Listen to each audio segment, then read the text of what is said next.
पण आता याच्यामध्ये ही वांगी भरलेली आहेत ना, ही घालून देऊ. सावकाश घालून द्यायचं आपण.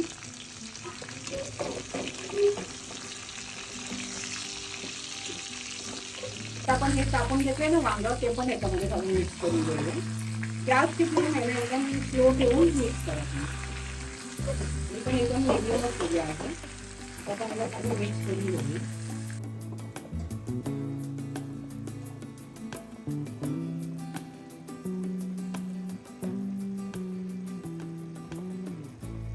नमस्कार, स्वागत आहे तुमचं दिव्यस किचन मध्ये. आज मी बनवणार आहे गावरान पद्धतीने वांग्याचं भरीत. घरच्या घरी अगदी सोप्या पद्धतीने ही रेसिपी कशी बनवायची ते पाहूया. संपूर्ण कृती या व्हिडिओ मध्ये मी नीट समजावून सांगणार आहे, म्हणून व्हिडिओ शेवटपर्यंत नक्की पहा. चला मग सुरू करूया. आज मी तुम्हाला इथे गावरान पद्धतीने भरलं वांग बनवून दाखवणार आहे. तर मी इथे अर्धा किलो वांगी घेतली आहेत, 150 ग्राम शेंगदाणे घेतले आहेत आणि 2 मोठ्या पाकळ्या लसणाच्या घेतल्या आहेत. तर इथे शेंगदाणे आहे ना मी तव्यामध्ये चांगले भाजून घेणार आहे आणि त्याची सालं काढून मग मी तुम्हाला कसं बारीक करायचं ते दाखवते. इथे मी 150 ग्राम शेंगदाणे घेतले आहे. ते आपण इथे चांगले खरबूस आहे ना भाजून घेणार आहे. जास्त आपण काळे पण करायचे नाही आणि जास्त एकदम असे एक व्हाईट पण ठेवायचे नाही.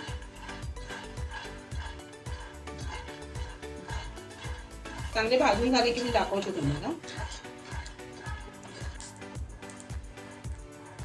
तर हे बघा असे आपण आहे ना खरबूज शेंगदाणे थोडे भाजून घ्यायचे.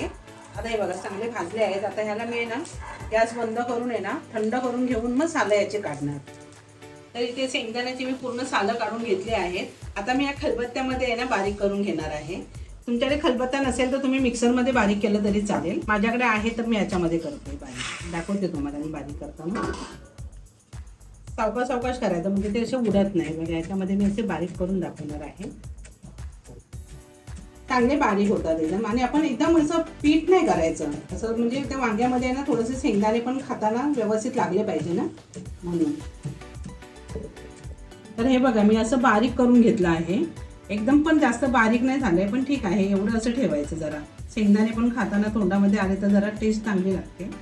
आता शेंगदाणे बारीक करून झाले. इथे मी लसण घेतलं आहे ना, 2 मोठ्या लसणा घेतल्या आहेत. त्याच्या आता मी याच्यामध्येच बारीक करून घेणार आहे. चांगल्या ह्याच्यामध्ये आपण शेंगदाण्याचं कूट साईडला काढून आहे ना ही लसण बारीक करून घ्यायची आणि नंतर आपण सगळं मिक्स करून घ्यायचं. आता बघा हे असं लसण मी चांगलं बारीक करून घेतलं आहे ना. याच्यामध्ये आता मी हे शेंगदाण्याचं कूट टाकणार आपण केलेलं. चांगलं आता आपण सगळं मिक्स मसाला वगैरे टाकून मिक्स करून घेऊया ना. इथे 1 चमचा मी हळद टाकते. इथे 1 चमचा आहे ना मी माझा घरगुती मसाला घालते. आता आपण याला चांगलं असं चमच्याने मिक्स करून घेऊया आणि परत आहे ना याला आपण चांगलं चेचून घेऊया खलबत्त्यामध्ये.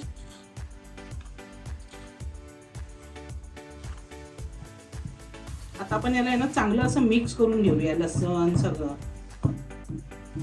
इथे 1 चमचा आहे ना मी मीठ घालून देते. कमी जास्त मिठाचं प्रमाण तुम्ही करू शकता. हे बघा सगळं आहे ना मी कसं एकत्र व्यवस्थित करून घेते. मसाला वगैरे आहे ना आपण याच्यामध्ये थोडासा कमीच टाकायचा. जास्त तिखट केलं ना मग त्याला टेस्ट अशी व्यवस्थित लागत नाही, म्हणून आपण थोड्या प्रमाणातच मसाला वगैरे घालायचा याच्यामध्ये. तर इथे आहे ना मी काटेरी वांगी घेतली आहेत अर्धा किलो. आता हे बघा असे काटे वगैरे काय ते आपण सगळे काढून घ्यायचे. काटे काढून आहे ना मग मी याला स्वच्छ धुवून घेऊन मग मी याच्यामध्ये शेंगदाण्याचं कूट भरून दाखवणार तुम्हाला. तर इथे बघा मी कापून आहे ना स्वच्छ धुवून घेतले आहेत. आता मी हे शेंगदाण्याचं कूट आहे ना याच्यामध्ये आपण असं करून आहे ना असं घट्ट दाबून भरून घ्यायचं. असं दाबून आहे ना असं घट्ट भरायचं आहे. असं भरून घ्यायचं आपण. हे असं आहे ना आपण असं घट्ट एकदम आहे ना भरून घ्यायचं. मी आहे ना मीडियम साईजची वांगी घेतली आहेत. छोटी छोटी घेतली की म्हणजे ते भरायला पण व्यवस्थित भेटतं त्याच्यामध्ये. हे बघा असं भरून घ्यायचं व्यवस्थित. याच्यामध्ये बघा मी कसं शेंगदाण्याचं कूट एकदम असं व्यवस्थित भरून घेतलं आहे घट्ट घट्ट. हे शेंगदाण्याचं कूट उरलं आहे ना, तर हे 3 वांगी मी अशी ठेवली आहेत की मी ती उभी टाकून याच्यामध्ये घालणार आहे.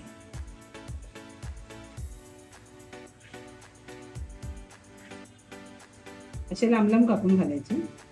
इथे आहे ना मी 1 टोमॅटो घेतला आहे, तो पण असाच लांब कापून घालणार आहे याच्यामध्ये.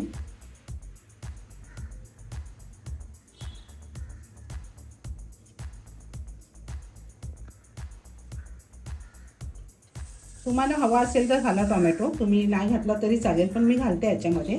टेस्ट छान येते याला. आता मी याला चांगलं असं मिक्स करून घेते.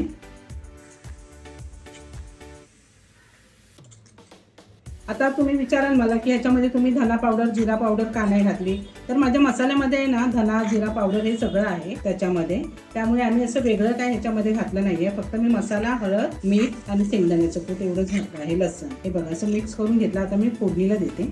तर इथे मी आता कढईमध्ये तेल घालून घेते. तेल आपण थोडं प्रमाणातच घालायचं याच्यामध्ये, की शेंगदाण्याचा पण कूट घातला आहे ना, मग शेंगदाण्याला कसं तेल सुटतं म्हणून मी एवढं तेल घातलं आहे. इथे तेल गरम झालं. आता मी लसण घेतले. लसण आहे ना फोडणीला जरा जास्त घ्यायचा. इथे चांगला असं बारीक पेटून घेतला आहे. तर लसण आहे ना आपण चांगली गरम करून घेऊया.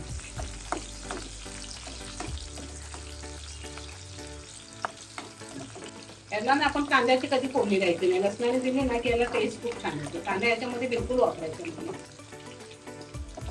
आता लसण बघा कशी अशी झाली आहे ना खरबूज. आता आपण याच्यामध्ये कढीपत्ता घालून घेऊया.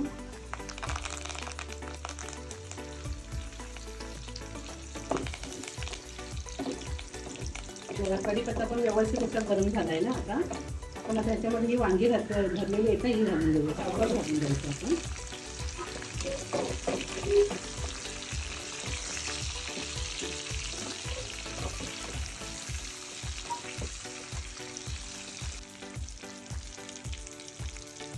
आपण हे कापून घेतलंय ना वांग, ते पण याच्यामध्ये घालून मिक्स करून घेऊया.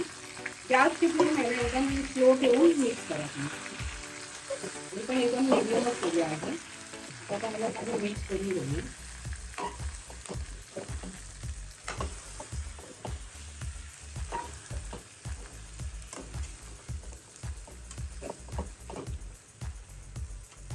आता इथे मी कोथिंबीर आहे ना बारीक अशी कापून घेतली आहे. ती पण मी ना याच्यामध्ये अशी चेचून घालणार आहे. बारीक करून अशी चेचून घातली ना की त्याला सुगंध छान येतो. एकदम सुंदर लागतं वांग पण खाताना.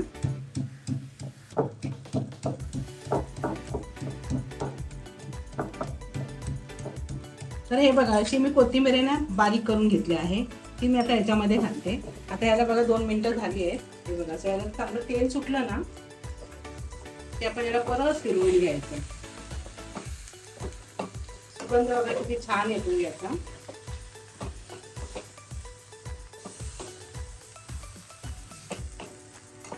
आता आपण ही कोथिंबीर बारीक करून घेतली आहे ना मी चेचून, ती घालून घेते याच्यामध्ये.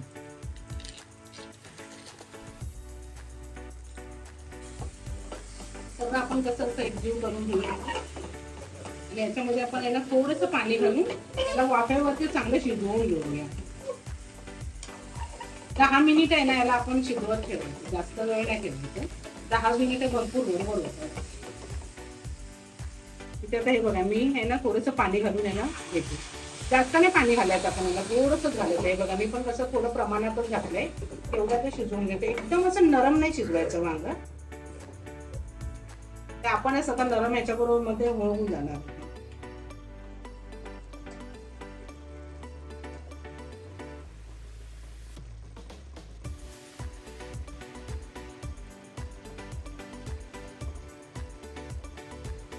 हे बघा आपण याला ना 10 मिनिटं ठेवलं आहे ना.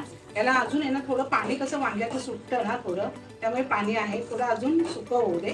मग मी तुम्हाला दाखवते.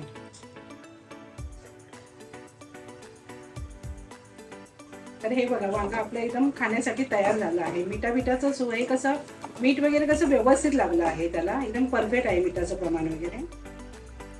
अशा प्रकारे आपलं गावरान पद्धतीचं वांग रेडी झालं आहे.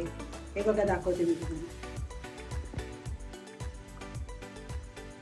तर हे होतं गावरान पद्धतीने बनवलेलं वांग्याचं भरीत. व्हिडिओ जर आवडला असेल तर दिव्यास किचनला लाईक, शेअर आणि सबस्क्राईब नक्की करा. आणि कमेंटमध्ये नक्की सांगा व्हिडिओ कसा वाटला ते. पुन्हा भेटूया एक नवीन रेसिपीमध्ये.